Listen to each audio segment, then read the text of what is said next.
Bonsoir, bienvenue dans le JT. À la une ce soir, le procès aux assises d'un maçon du Beaujolais poursuivi pour un triple meurtre en février 2008.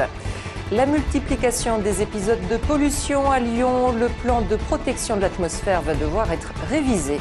Enfin, c'est nouveau à Lyon, Casart organise des expositions artistiques chez les particuliers. Le procès de Sergio Cerdeira s'est donc ouvert ce matin devant les Assises du Rhône. Cet artisan maçon du Beaujolais doit répondre du meurtre en février 2008 des propriétaires et d'une cliente du Malaga à Saint-Laurent-d'Ouin. Une tuerie qu'il n'a jamais expliquée. Benoît d'Autriche. Il va devoir apporter des réponses. Dans le box des accusés, Sergio Cerdeira, maçon, 36 ans, père de 3 enfants, comparaît pour un triple meurtre commis en février 2008. Des faits qu'il a reconnus très vite, mais qu'il n'a jamais expliqués. Est-ce qu'il va nous apporter des éléments de réponse? Il nous a dit ce matin qu'il avait depuis 3 ans travaillé au sein de la maison d'arrêt et il y a une experte psychologue qui avait dit qu'avec ce travail, ses souvenirs pourraient revenir.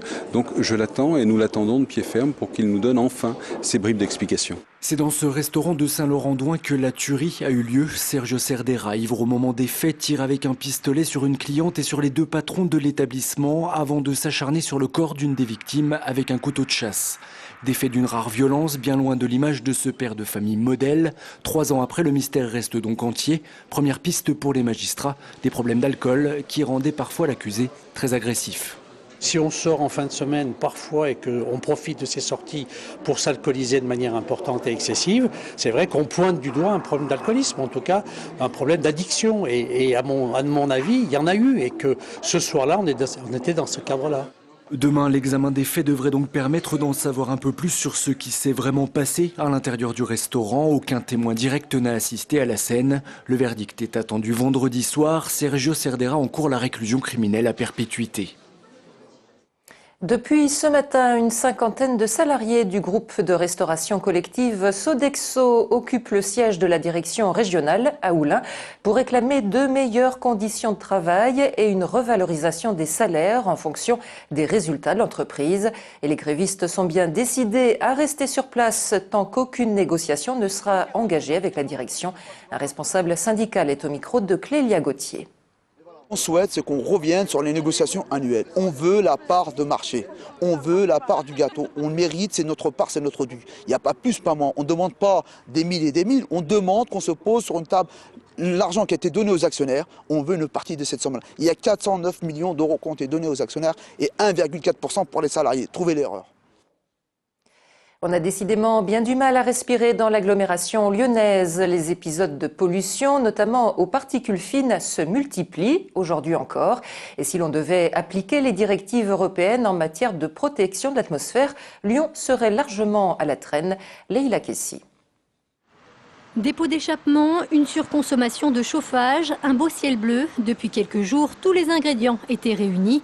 Résultat, ce matin, ça n'a pas manqué. L'agglomération lyonnaise connaît un nouvel épisode de pollution. Il y a une augmentation le soir lorsque, à la fois, on a un pic de trafic automobile et aussi lorsque les gens regagnent le domicile et remettent en route le chauffage.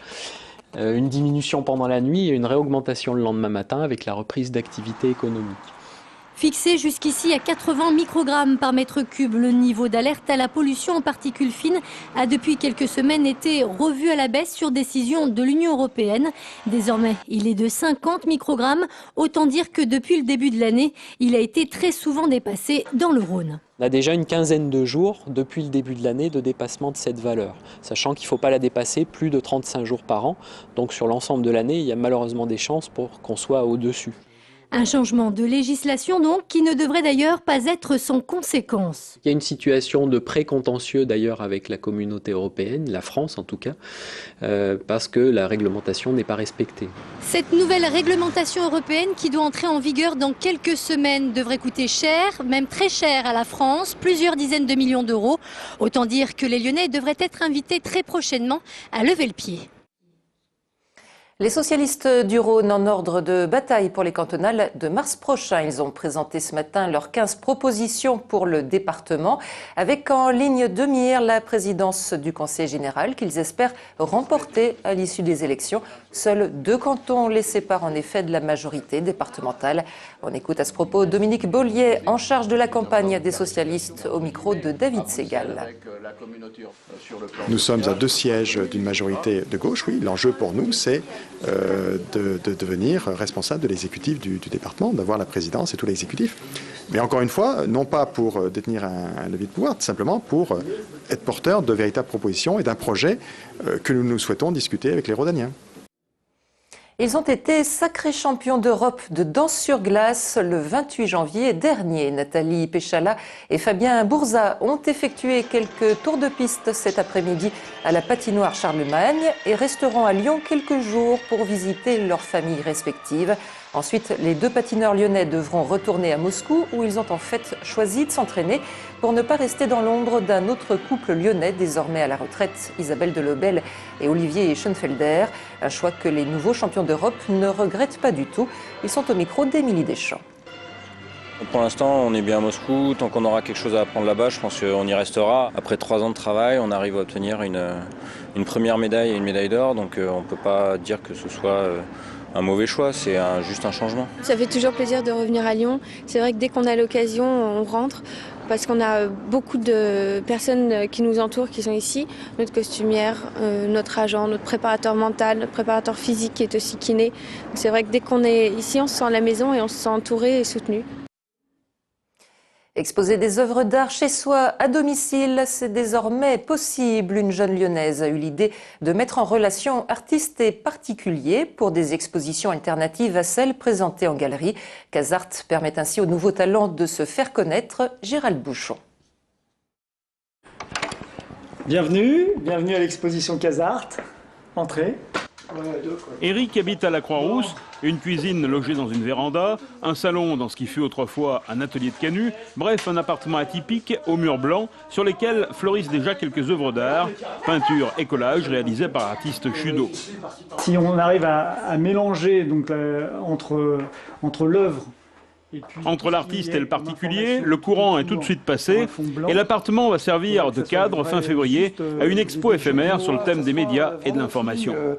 Une fois que tu commences à le poser, c'est sur l'instant. Mélanger aussi bien donc, la peinture que le multimédia, que la littérature. Donc beaucoup de choses vont arriver ici et vont être mis sur les murs. Je peins et je crée mes émotions, mes idées, ma vision de la vie. Et je m'aperçois qu'elle est commune à d'autres gens et elle s'échange. Et voilà, on crée une autre toile. L'événement et le lieu, c'est la création encore comme si je créais une toile, c'est la création d'une œuvre. Céline Joseph est à l'origine du concept Casart. Son objectif, une autre approche de l'art. C'est quelque chose qui est humain avant tout. Voilà, donc d'où cette importance de se rencontrer les gens, peut-être en petit comité, mais pour aller plus en profondeur dans les échanges. Des expos éphémères, ouvertes à tous, à condition de s'inscrire. Et c'est la fin de cette édition. Très bonne soirée sur TLM.